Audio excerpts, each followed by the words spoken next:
पहिल्यांदा आज नाशिकमध्ये येणं होत आहे आणि आजच्या ह्या माझ्या पहिल्याच दौऱ्याला सर्वप्रथम आपल्या सर्व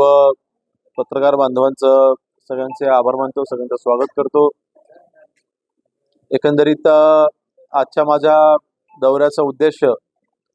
महाराष्ट्र राज्याचे मुख्यमंत्री सन्माननीय देवेंद्र फडणवीस साहेब असतील, उपमुख्यमंत्री सन्माननीय एकनाथजी शिंदे साहेब, सन्माननीय अजितदादा पवार, आमच्या महायुतीच्या सरकारमार्फत खास करून मुख्यमंत्री महोदयांनी जो पुढाकार घेतलेला आहे, 100 दिवसाचं जे ध्येय जे डोळ्यासमोर ठेवलेलं आहे, त्याचा राज्यमंत्री पद म्हणून जी माझ्याकडे ज्या खात्यांची जबाबदारी आहे, त्याचं गृह खात्याचं नाशिक कमिशनरेटचा आज मी रिव्ह्यू बैठक घेतली आणि मुख्यमंत्री साहेबांनी जे निर्देश दिलेले आहेत त्याची अंमलबजावणी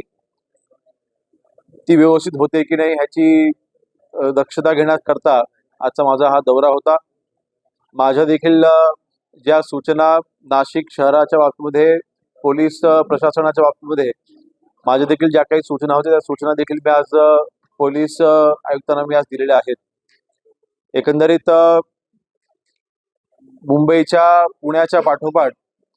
नाशिक शहर हे देखील एक महत्वाचं शहर म्हणून आता पुढे येत आहे।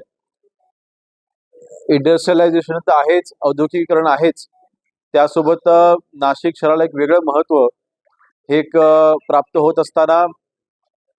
इथल्या असलेल्या ज्या काही कम्युनल घडामोडी आहेत त्या लक्षात घेता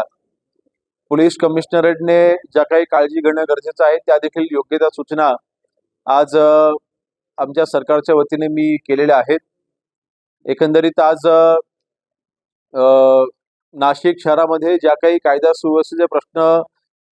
निर्माण होत आहेत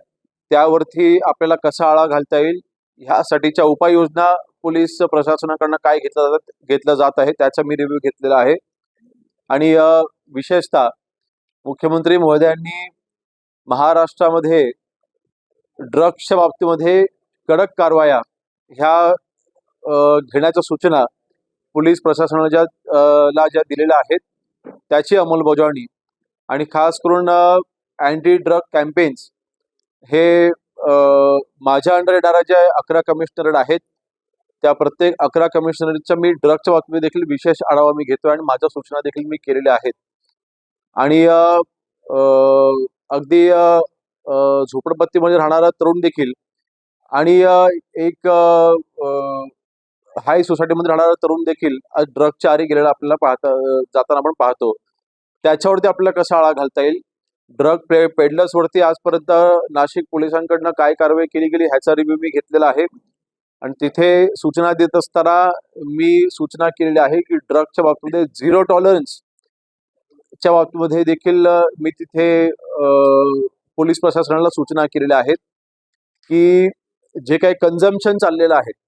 ड्रग कन्झ्युम जे करतायत, जे ड्रगचं सेवन करतायत त्यांच्यावरती देखील तितकीच कारवाई आणि त्यांच्यावरती देखील तितकंच लक्ष हे पोलीस प्रशासनाचं असणं गरजेचं आहे। मला वाटतं एकंदरीत महाराष्ट्रामध्येच आजपर्यंत मागच्या 30-35 वर्षामध्ये सर्वात जास्त पोलीस भरती ही आमच्या महायुती सरकारने केलेली आहे आणि म्हणून मला वाटतं ही समस्या फक्त नाशिक पुरती बघून चालणार नाही, तर ओव्हरऑल पोलीस डिपार्टमेंटमध्ये मनुष्यबळ वाढवण्यासाठी आमच्या सरकारने अतिशय चांगले ठोस पावलं ही ऑलरेडी उचललेली आहे। NCN न्यूजसाठी रोहन दानी, नाशिक।